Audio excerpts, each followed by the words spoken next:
नमस्कार दोस्तों, स्वागत है आप सभी का साइंस जर्नी में। काल्पनिक वैदिक काल का जैसे जैसे पर्दाफाश होते जा रहा है, वैसे वैसे बुद्ध धर्म को और गहराई से जानने की इच्छाएं लोगों की बढ़ती जा रही। इसी कड़ी में आज कुछ ऐसे सवाल मैं आपके सामने लेकर आया हूं जो सबसे ज्यादा सोशल मीडिया में पूछे जा रहे हैं। सबसे पहला तो सवाल ये पूछा जा रहा है, बुद्ध ने जब सारनाथ में पहली बार उपदेश दिया था तो उनके जो 5 शिष्य थे, क्या वो ब्राह्मण थे? जो दूसरा सबसे बड़ा सवाल है, क्या बुद्ध क्षत्रिय थे? और तीसरा जो सबसे ही बड़ा सवाल है कि बुद्ध के माता पिता आखिर कौन से धर्म का पालन करते थे? तो दोस्तों इस वीडियो को अंतिम तक देखिएगा, क्योंकि इसे देख लेने के बाद इन तीनों प्रश्नों का उत्तर आप किसी को भी बहुत ही आसानी से और बड़ी ही डिटेल में समझा पाएंगे। आइए एक एक करके देखते हैं क्या है फैक्ट्स। सबसे पहला सवाल, क्या बुद्ध के प्रथम 5 शिष्य ब्राह्मण थे? अब चूंकि दोस्तों आप सब जानते हैं कि भारत में जो बौद्ध महाविहार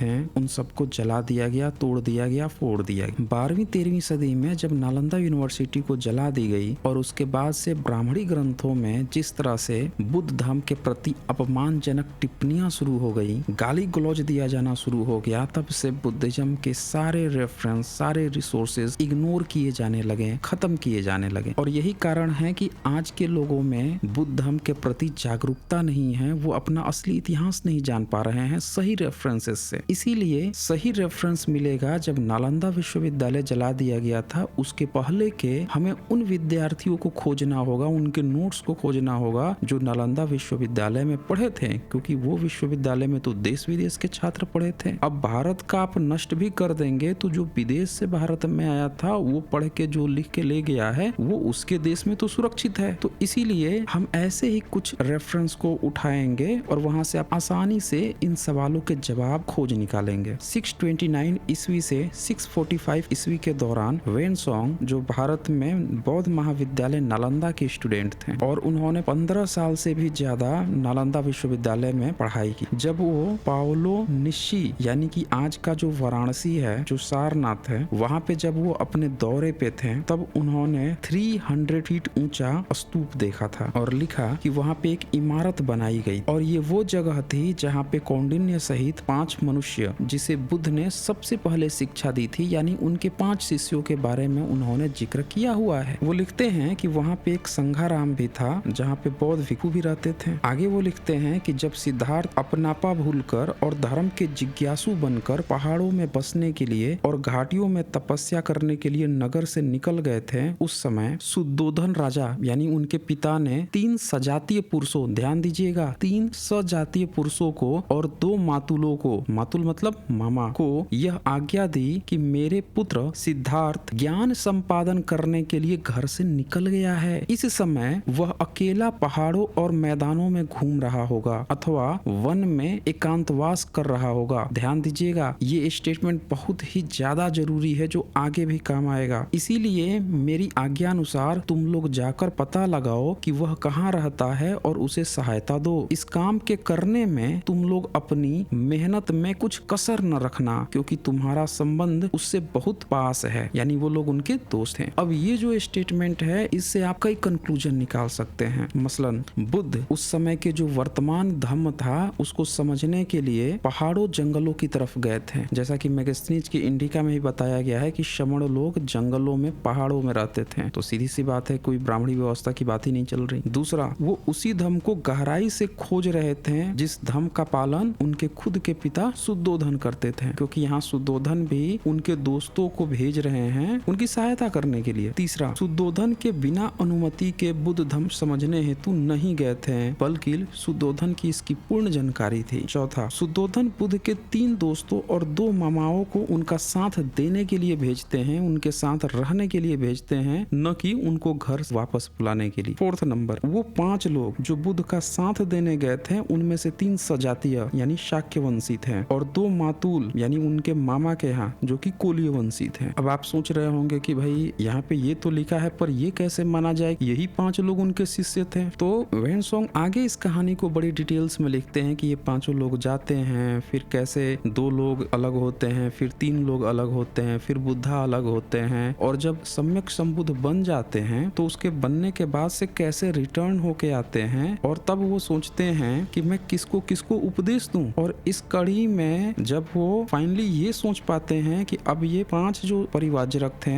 उन लोगों को ही मैं उपदेश दूंगा, तो वेन सॉन्ग क्या लिख रहे हैं ध्यान से सुनिए। बुद्ध जब सम्यक संबुद्ध बन गए तब उन्होंने पहले विचार किया कि मृगदाओं में 5 परिवाजरक हैं। इन्हीं 5 लोगों की बात चल रही है जो अवश्य उपदेश को ग्रहण करेंगे। जब वह मृगदाव पहुंचे तब वे लोग उनको दूर से देखकर कहने लगे, अरे वह देखो सिद्धार्थ आते हैं, परंतु हमें इस समय चुप रहना चाहिए, यहाँ तक कि उनकी आव भगत के लिए अपनी जगह से हटना उठना भी न चाहिए। पर जैसे ही तथागत उनके नजदीक गए कि वे लोग अपनी प्रतिज्ञा भूलकर तथा बड़ी श्रद्धा के साथ उठकर दंडवत करते हुए उनके चरणों में गिर पड़े। तथागत भगवान बुद्ध ने सने सने उनको विशुद्ध धम्म का उपदेश देकर कृतार्थ किया। यानी यहाँ आप साफ साफ देख सकते हैं कि वो जो 5 लोग थे वो उनके 3 शाक्यवंशी थे और 2 कोलीय लोग थे। अब अगर कोई ये कह रहा है कि वो 5 ब्राह्मण थे तो सीधी सी बात है कि उनका ब्राह्मणीकरण किया जा रहा है। दरअसल बुद्ध के समय ब्राह्मण नाम की कोई प्रजाति ही नहीं। बुद्धिज्म की एक किताब है बुद्ध चरित, उसमें इन 5 शिष्यों का नाम भी दिया हुआ है, कौंडिन्य, महानाम,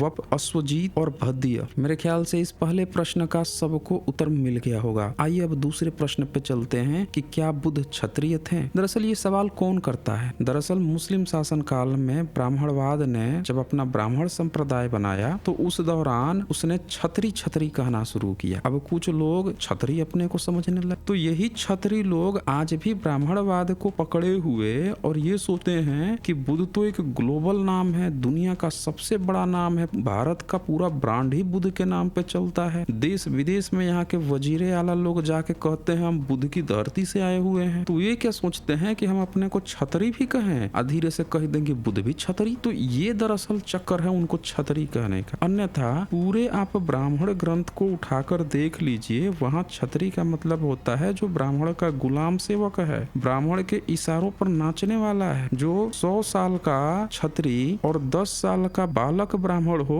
उसके भी जो पैर पड़ ले, प्रणाम कर ले, वो है। अच्छा, अब ब्राह्मण अवस्था में कुछ ऐसे भी नमूने आ गए हैं जो जन्म से नहीं कर्म से लगते हैं गाना गाने कि जो कर्म से छतरी है, कर्म से छतरी है। तो ये भी एजेंडा यहाँ फेल हो जाता है, क्योंकि बुद्ध जो है कर्म से छतरी कहाँ हो जाएंगे, वो तो जिंदगी भर लोगों को ज्ञान विज्ञान देते रहे। तो अगर आपको सही सवाल जानना है तो सही रेफरेंस से जानिए। दरअसल बुद्ध के समय में न कोई वर्ण व्यवस्था थी और न क्षत्रिय शब्द का छोड़ दीजिए, छ की ध्वनि जो कि SH आधा क आधा श की ध्वनि से मिलकर बनी है, वो ध्वनि होती ही नहीं थी। तो काहे का छतरी? ब्राह्मण ग्रंथों में क्षत्रिय के लिए जो कार्य सुनिश्चित किया गया है वो तो कतई मैच ही नहीं करता बुद्ध के साथ। दूसरी बात कि मनुस्मृति के चैप्टर 10 में श्लोक 83 में ये लिखा हुआ है कि अगर कभी क्षत्रिय का गुजारा नहीं चल रहा हो तो वो वैश्य की भी वृत्ति अपना सकता है, लेकिन उसको कृषि कार्य नहीं करना है। वो लिखता है कि वैश्य की वृत्ति से जीता हुआ ब्राह्मण या क्षत्रिय हिंसा वाली पराधीन कृषि को यत्न से त्याग दे। यानी अगर कोई क्षत्रिय गलती से भी वैश्य का वृत्ति अपनाए हुए है तो भी उसको कृषि नहीं करना है। अगले श्लोक 84 में लिखा है कि कृषि कर्म श्रेष्ठ है ऐसा कोई मानते हैं, किंतु सज्जनों ने यानी मनुवादी ये व्यवस्था जो है उसने कृषि की निंदा की है, क्योंकि खेती के औजार फरसा फार हल से भूमि में रहने वाले जीवों का नाश होता है। यानी सीधी सी बात है, हल की तो पूरी तरह से मनाही कर दी गई है, हल चला ही नहीं सकते ब्राह्मण संप्रदाय में कोई छतरी। जबकि अगर आप बुद्ध धर्म को देखें तो ऐसे तमाम प्रमाण मिल रहे हैं जिसमें बुद्ध के पिता शुद्धोधन हल चलाते हुए मिलेंगे। अब कोई ये कहेगा कि नहीं ब्राह्मण ग्रंथों में भी तो देखो सीता के पिता जो जनक हैं वो हल चलाते थे तो सीता जी घड़े से निकल गई थी,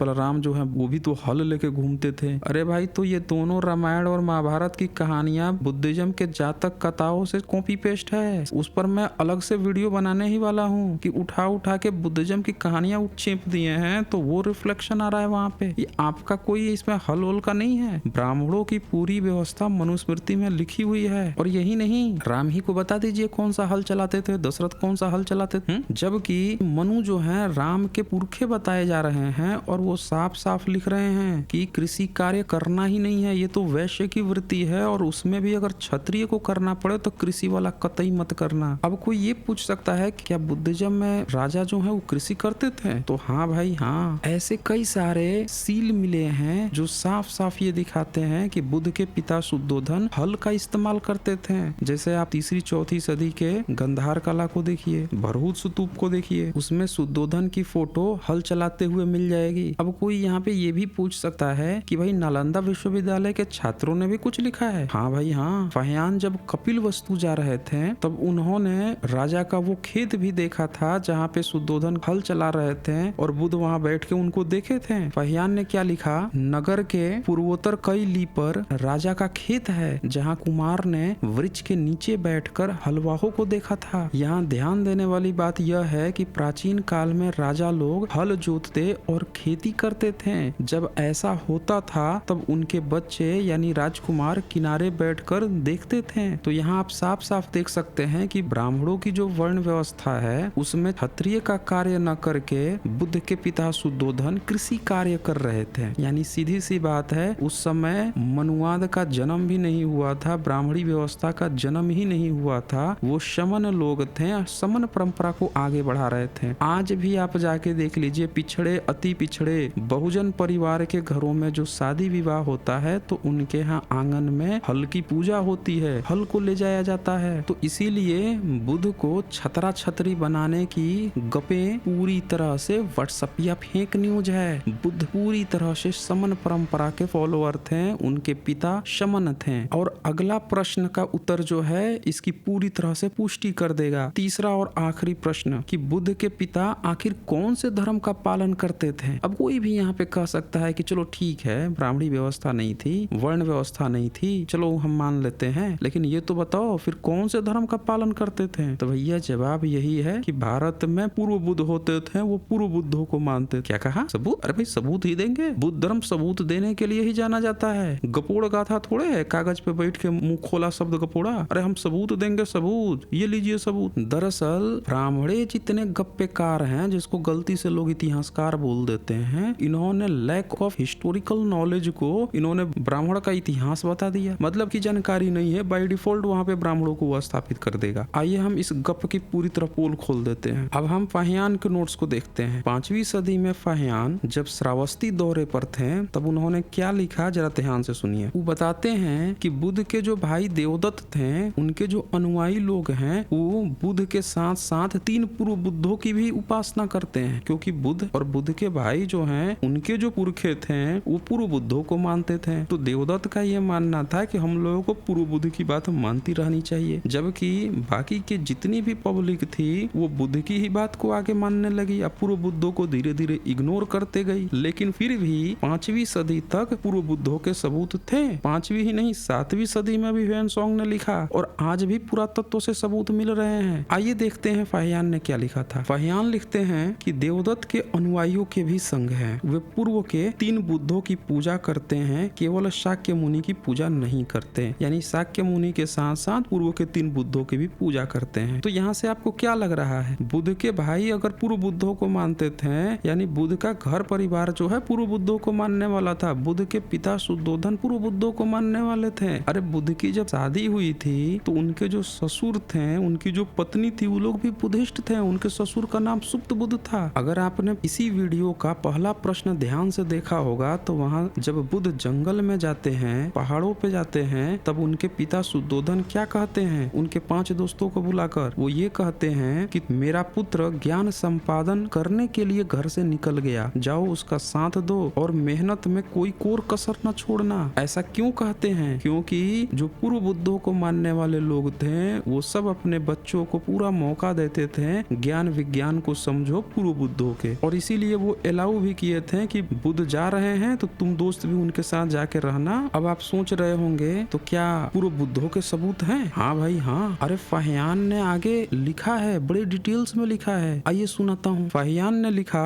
नगर के पश्चिम 50 ली पर टुई नामक एक गांव पड़ता है। आजकल टुई को टंडवा गांव कहते हैं श्रावस्ती का। यह काश्यप बुद्ध का जन्म स्थान माना जाता है। पिता पुत्र के दर्शन के स्थान पर स्तूप बने हुए हैं, यानी कि काश्यप बुद्ध का जहाँ पे परिनिर्वाण हुआ था वहाँ पे स्तूप भी देखा था उन्होंने अपनी आंखों से। काश्यप बुद्ध की शरीर धातुओं पर एक विशाल धम्म स्तूप बना हुआ है, देख लीजिए आप ध्यान से। यही नहीं, आगे वो लिखते हैं कि श्रावस्ती नगर के दक्षिण पश्चिम दिशा में 12 योजन पर न पी किया नामक गांव पड़ा। आज यह जगह गोटिहवा जो जगह है वहाँ की बात चल रही है। यहाँ कुकुचंद बुद्ध के जन्म स्थान पर, पिता पुत्र के दर्शन के स्थान पर और परिनिर्वाण स्थान पर धम्म स्तूप बने हुए हैं। तो देखिए उनका भी धम्म स्तूप उन्होंने देखा था। और तीसरा बुद्ध कनक मुनि का जन्म स्थान के बारे में वो लिखते हैं, यहाँ से उत्तर दिशा में 1 योजन से कम पर एक और गांव पड़ा, यह कनक मुनि का जन्म स्थान है। पिता पुत्र के दर्शन के स्थान पर और परिनिर्वाण स्थान पर स्तूप बने हुए हैं। और यही बात इनसे 225 ईयर्स लगभग के बाद आए थे वेनसोंग, उन्होंने भी यही बात लिखी है। और आजकल तो पुरातात्विक सबूत भी मिल गए हैं, आर्कियोलॉजिकल एविडेंस की भरमार लग गई है पूर्व बुद्धों की, जिस पर मैं आगे बड़े डिटेल्स में वीडियो बनाने वाला हूँ। तो दोस्तों यहाँ आप सब लोग ध्यान से देख सकते हैं कि किसी भी वैदिक ऋषि का कोई सबूत नहीं मिला, न उनके मंदिर मिले, न उनकी कब्रगाह मिली, न उनका कोई वैदिक आश्रम गुरुकुल मिला, न उनके आश्रम के सड़े हुए पट्टे के टाट का एक टुकड़ा छोटा सा भी नहीं मिला। लेकिन क्या मिल रहा है? पूर्व बुद्ध मिल रहे हैं। नालंदा विश्वविद्यालय के पढ़े हुए छात्र क्या बता रहे हैं? पूर्व बुद्ध के बारे में बता रहे हैं। तो यहाँ साफ साफ पता चलता है कि वैदिक काल ऋषियों की गप्पे जो हैं, ब्राह्मणवादी गप्पेकारों ने ठूस ठूस के लोगों के जेहन में झूठ परोसा है। दोस्तों असल सच्चाई ये है कि भारत का इतिहास हम सबसे छुपाया जा रहा है। दरअसल इन लोगों ने मुस्लिम शासन काल में और अंग्रेजों के कालखंड में कागज पे जो गप्पे हाकी हैं उसका एविडेंस उससे पहले कहाँ मिलेगा, इसीलिए उन लोगों का नहीं मिल रहा है। लेकिन जो सबूत मिल रहा है वो पूर्व बुद्धों का मिल रहा है, बुद्धिज्म का मिल रहा है। और इसीलिए बुद्ध के पिता शमन थे और बुद्ध 28वें बुद्ध थे, शमन थे। मेरे ख्याल से आप लोगों को इन तीनों प्रश्नों का जवाब समुचित मिल गया होगा। तो दोस्तों वीडियो को ज्यादा से ज्यादा शेयर कर सभी लोगों तक सच्चाई पहुंचाएं। जल्द ही मिलते हैं एक नए वीडियो के साथ। आप सभी का बहुत बहुत शुक्रिया।